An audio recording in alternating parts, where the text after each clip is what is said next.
Parlamenti Evropian të martën e 8 korrikut pritet të miratojë në seancën plenare projekt të rezolutën për vendin ton, ku bëhet thirrje institucioneve të përshpejtojnë reformat, veçanërisht në fushën e shtetit të së drejtës.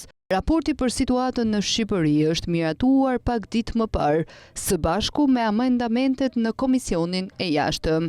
Në tekstin përfundimtar, Parlamenti Evropian mirëpret forcimin e pavarësisë së gjyqësorit, thellimin e luftës kundër korrupsionit dhe krimit të organizuar. Ai vë në dukje polarizimin e vazhdueshëm politik, i karakterizuar nga retorika konfrontuese dhe bën thirrje për një dialog politik më konstruktiv dhe gjithëpërfshirës në Shqipëri.